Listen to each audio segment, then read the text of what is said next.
try a bit to experiment with changing the length of the path, walking path, and see how it affects the practice? Did you try? Would you like to share if it had any benefits? Yes, so I actually tried in the morning, not now, but when I made it small, then the restoration of mindfulness was faster. Uh, that being said, I felt a little odd to turn around quite quickly. So then I just altered it by doing like a few steps, then stopping in between, like cutting the path basically by stopping in in between, and then doing the review, and then walking ahead as if I was walking like on a smaller path. And that really helped actually in because of the faster reviews, the mindfulness was restored faster. Okay. Sadhu?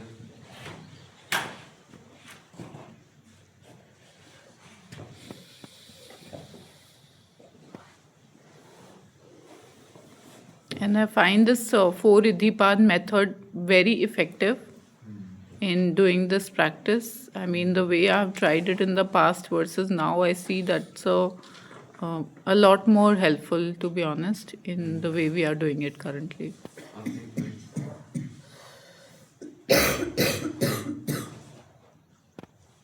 Yeah. Sadhu? Yeah. And you can put it.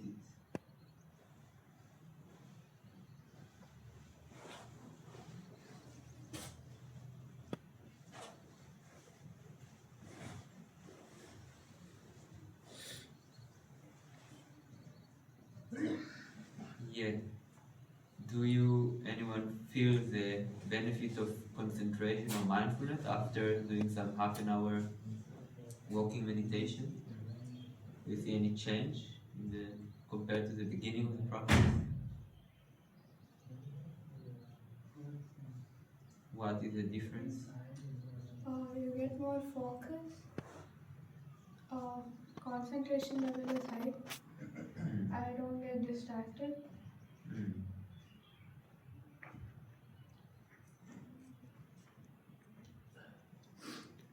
Also, there's a slowing down of the mind, I feel.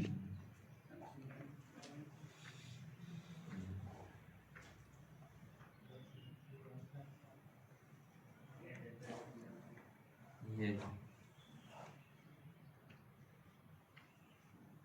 Do you see any difference between the benefits of sitting meditation and walking meditation?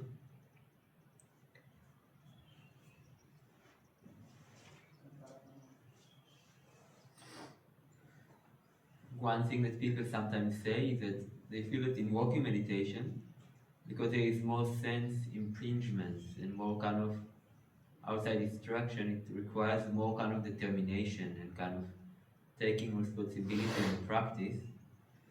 And this kind of, they feel that they strengthen this faculty of determination, of like knowing to say no to distractions. Um,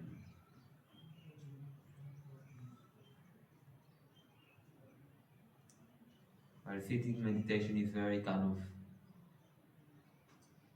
convenient in many ways because the eyes are closed and there is no need to move forward. You cannot slip aside, or there is no some painful stone on the ground, and it's easy to have tranquility in that posture. But it is very different than the normal day-to-day daily life kind of functioning that one constantly has to kind of, in order to be mindful, one has to be very determined, have a lot of determination. Say, okay, I take responsibility, I don't get distracted, I don't get caught up. So this kind of faculty of this determination in walking meditation is kind of challenged and getting strengthened. Any other thoughts or reflections or questions?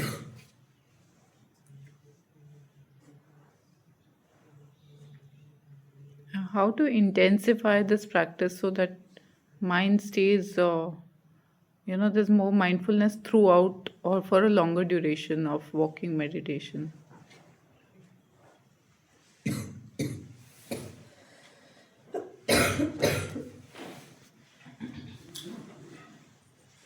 So my understanding is that yeah, starting with those kind of commitments or determination, simply for a small period of time, and knowing that after this there will come a reflection, is very helpful. And then following this discipline, making it kind of like a rule that, okay, after 10 steps, I stop and reflect. Or when I get to the end of the path, I stop and reflect. It's very important to keep it as a kind of a discipline. If one just do it when one feel like in the beginning one may feel like doing it, but after some time one think, okay, my practice go very well, I don't need to stop every time. But then after some time one actually lose control, and then it's much more difficult to bring it back all together. So just to keep this kind of rhythmic stopping and reflection, it builds kind of the trust inside oneself between, we call it, let's say, the inner student and the inner teacher. So gradually one gets the sense that, okay, I will get being overviewed because I'm going to stop and reflect on it. So one thing, okay, I want to being overviewed in a positive way. So one kind of one effort become more intensive. One really wants to way I want to really be completely here in each and every step. Then if one reflect on it and appreciate it, really, appreciation is very important. It's sometimes overlooked because one thinks, okay, I just need to think about what to improve. But actually, if one really make an effort to be mindful for 10 steps, then reflect on it and recognize, yeah, I really made each step as good as I can, and one feels even a bit of kind of calmness or alertness, which strengthens, then one can really appreciate it. And it's good to be generous with this appreciation. Because when you tell yourself, okay, great, I did a great job, then there is another task and one feels, yes, I can do again a great job. But if one says, okay, I was mindful, I will continue to try to be mindful, and after some time, the intensity of one engagement in the practice reduces. So to be engaged is a very important thing, especially in walking meditation when there is a lot of distraction. One has to kind of pull oneself, like being, like when you have a sports a competition and there is a manager of the team, he's very involved, he's kind of very fierce when somebody makes mistake, but hug the people when they are doing well, and this keeps the fire kind of the players. So in meditation, it's not necessarily that we will be super fierce with ourselves, but we have to try to also make ourselves really engaged. So this thing of really appreciating when we do something well, and having a definition for it. Say, okay, 10 steps, I will try to be mindful in each and every step. And one follows it, and then if it went well, really giving oneself a compliment and say, okay, this effort was great. You really improved a really important quality. Mindfulness is a really important quality. Tranquility is a really important quality. Then one say, okay, now I have another task. But one feels really motivated to do it as good as he can. So the motivation and the appreciation of oneself, and very importantly of the qualities that one develops. Appreciation of mindfulness and of clarity, of being present. Then one kind of pulls himself to do 120% effort. So just to summarize it, one, to be disciplined, to stop in a rhythmic place, not to just say, when I feel like I stop and reflect, but to get used to it, because it builds a trust that there will be a review. So I want to see myself, my practice, my qualities in a supportive way. And then one second thing is to give a honest reflection. see if something needs to be improved, then really appreciating what's being improved. Let's say one says that mindfulness is improved, one feels that one is taking a commitment and fulfilling it properly. Just appreciating it, the man can practice properly, is already a great thing. It's a rare thing in the world. So I think this is important. And then, of course, if there are certain specific hindrances to each particular individual, that also need to be viewed. If a certain person just had a fight yesterday with his friend or whatever, then there's certain ways to directly deal with it. So these are, of course, other ways of practice. Bhante, if you could also shed light on the dealing with 5 hindrances during this practice. Okay. So again, with a review, when we review ourselves, it's good to observe. Let's say there are certain hindrances. Let's say just one cannot get disrupted, and then one say, okay, the main thing is just to get myself involved, encourage myself, motivate myself, and really viewing myself and giving a feedback that is pushing me in. However, sometimes one reviewing oneself and one sees that actually you really cannot let go of something. Let's say one had a fight with somebody insulted one, and just to encourage oneself and say mindfulness is a great quality is not really enough, because this person is so annoying, or how could he do it to me?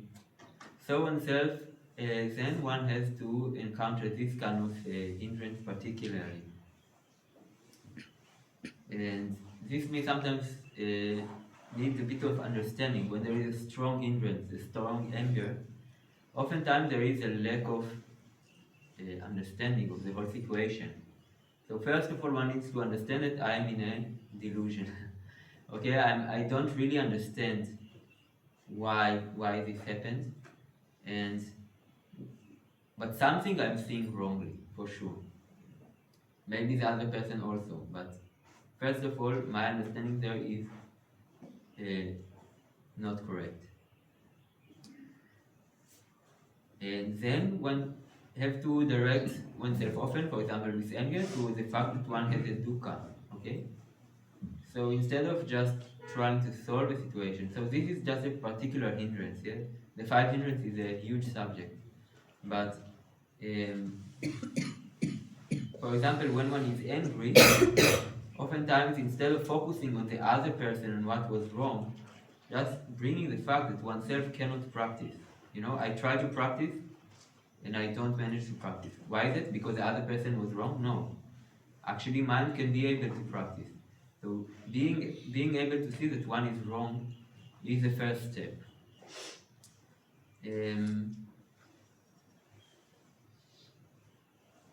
Yeah, of course, there are many devices. I don't know how much to go to it now, but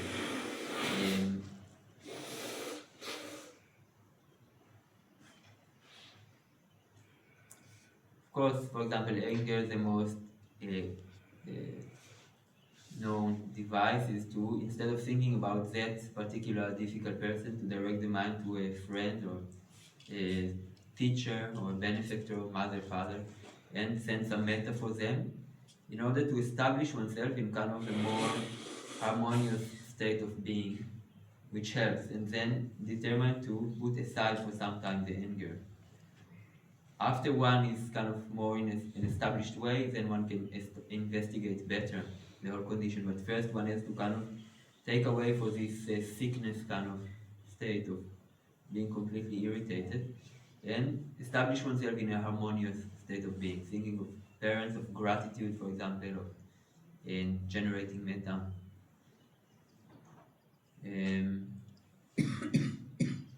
If there is a particular hindrance, a reason recently I would like to address it, but I would not go now through all the 5 hindrances. I just meant to understand, this dealing with the hindrance, especially if there's an immediate circumstance which is too much in the mind. Is that something one should deal with during walking meditation or aside of it? So yeah, I would say if there is a particular hindrance, then which is strong, then it's better not to just go autopilot with the practice. Say, okay, with more willpower, I will get control. But say, okay, I need to now focus on that hindrance and find a way to tackle it. Sometimes it needs some playing with it. One needs to find his way because one tries something and it doesn't work. One try another thing and it works. For example, with anger, sometimes one try metta and it doesn't work. So maybe one try to investigate one own dukkha and feel actually I'm suffering, and this for some reason works. So one needs to stop a moment from the just automatic walking and to first of all understand I have a certain hindrance. I see that it's too strong. I'm trying now for 10 minutes to practice and again I get emotional. So now I focus on this. I try to at least reduce the intensivity of the state, and then later I can maybe come back to the practice, and some other time I can investigate it even more and try to understand. So, yeah.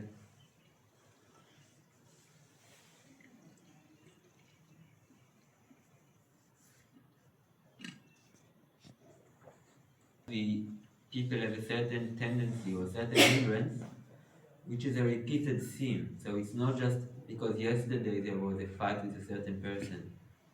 But for example, one knows oneself to be a person who tends to worry too much. Like you observe it already 3-4 times, something small happened and he got really anxious about it, and later reflecting back, he saw that there was nothing actually. This is one example. Another example, one can get very much a strong craving for something, let's say a certain role, a certain position, a certain object, a certain opportunity. And again, after some time, one see actually it wasn't such a big deal. Why did I get so moved? Then it's good to kind of understand one whole practice, like in a big perspective. Okay, I have a certain hindrance which is recurring. Yeah, it's something that if I will encounter it and make progress with it, my whole practice will get much easier. It's not just a one encounter. Then there are certain ways to deal with it, but understanding, okay, I have a certain thing that is kind of an issue for me for many years, or then it is a great knowledge to know on oneself. Knowing oneself is most important.